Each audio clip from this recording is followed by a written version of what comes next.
Well, that didn't last long. It took me about 6 hours to do. It lasted about maybe an hour and a half. Maybe not even that long. You were lucky. 18 people thumbed it up, and about 45 people watched it, or were in the process of watching it. Uh, okay, we've got a major problem here. This is obviously politically motivated. There are videos on YouTube of Taliban, dead Taliban close up, with like 350,000 views. I'm not going to show up because the chances are I'll get a strike with 20 or 30 views, and this channel with 360,000 or whatever it is. Close-ups of dead Taliban, and they are being bullied, so it is also inappropriate. It is also inappropriate content and bullying.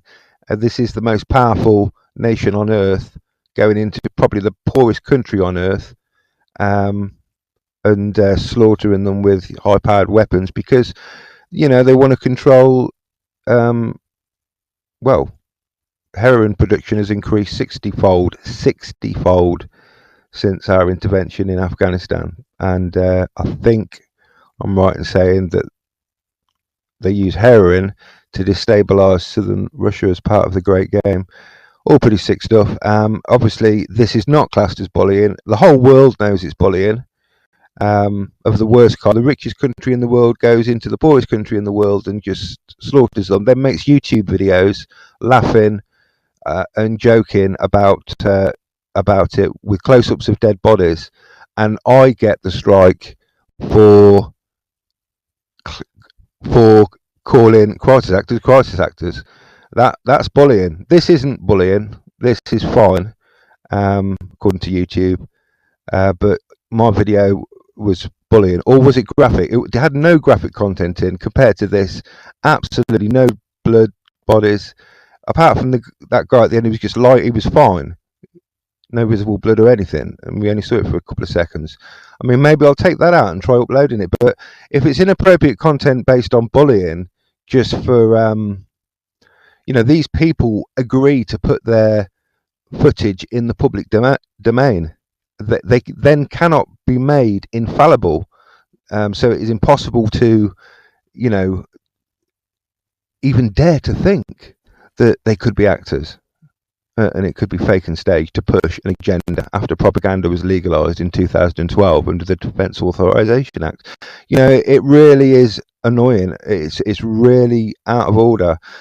And if Google cannot stand up to governments, because obviously, they're not stupid. They've read the papers. They surely know there's a psyop against internet companies because governments are behaving badly, and they're trying to force them and emotionally blackmail them mainly, and use the bogeyman of Islam to go after. That's what they're doing. They're using the bogeyman of Islamist terrorism or violence or radicalism to go after good guys like us that are just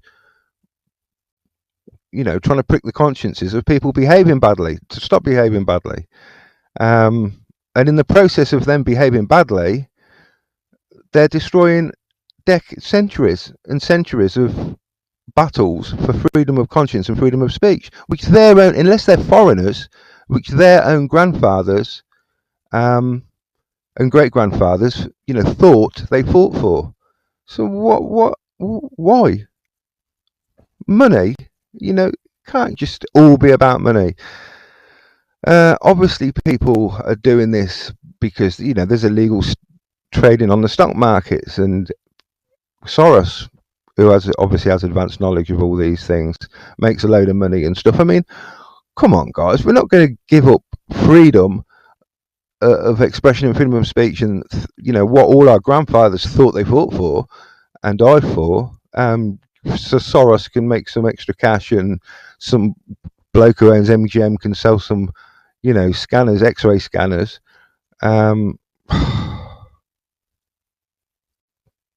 Anyway, as it turns out, I'm pretty sure YouTube now is just, if you give your phone number to YouTube, you may as well just be giving your phone number straight to GCHQ or the NSA. That's my hunch anyway. I think they're actually listening to phone calls which are wasting taxpayers' money, listening to like conversations between, boring conversations between family members about nothing. I mean, I'm no massive, I'm not a political activist really. I'm just some guy who's really pissed off about the way everything's going and the way they're behaving. And because they're behaving like this, it's, they know what I'm saying is right.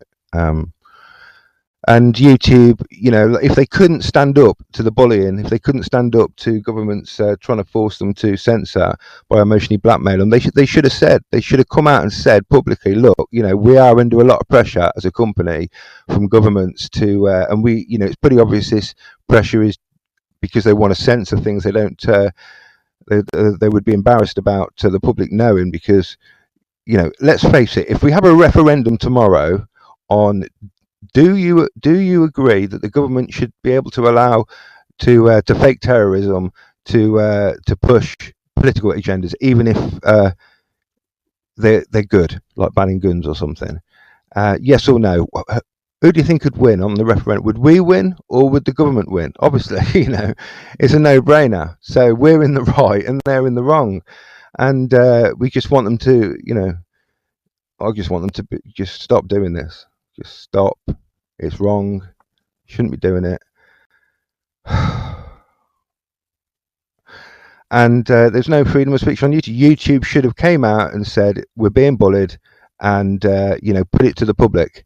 Of course, there's probably no mediums that could get that message through because they're all now controlled, i.e., the mainstream media. But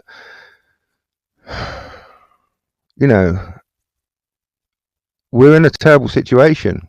And all these companies that are just capitulating, all the major companies, like I remember in 1996 looking at the screen and thinking, it's rubbish. It looks rubbish. It's not going to catch on. Oh well, I really wish I was right, And years later, for work, I went at a Google conference or something to do with AdWords, and they had this great big banner up. Actually, I never saw this banner. My friend was reporting back to me about what he saw in this room. Huge, great big banner up saying "Do no evil." As soon as I heard about that and realised that, this is evil. This is it's an evil thing to have such bad double standards that you can show, the richest nation on the earth killing the poorest people on the earth, and we know we know 9/11 now was an inside job by what appears to be the Jesuit Order, Skull and Bones and Mossad. So we're this is bullying, going into the poorest country in the world and then they're laughing and joking as they're looking at their dead bodies. There's no dead bodies on my videos. No one's died. Nothing. You can watch that video through and there's nothing. No dead bodies, blood or anything. That's bullying or that's inappropriate content. Crazy. Obviously, we're in a mess. That's without a doubt politically motivated. And I've uploaded the video to VidMe. You can watch it on there. But YouTube as a platform for this sort of thing is just, you just can't do it. You can't critically analyze the stuff that they're using to fool the millions with. So it's all one-way traffic. It's all propaganda, and you're not allowed to rebuff the propaganda. And that's where we're at. That's where we're at.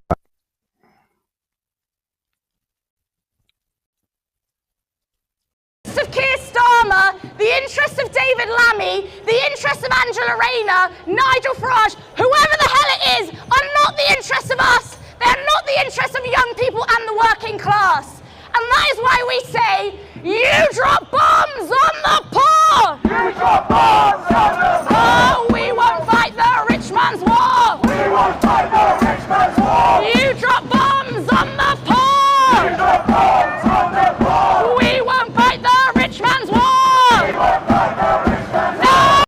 Another disgusting, uncalled for war. All for what they've got. The fucking Rothschilds, man. Disgusting. We won't fight the rich man's war! We won't fight the rich man's war!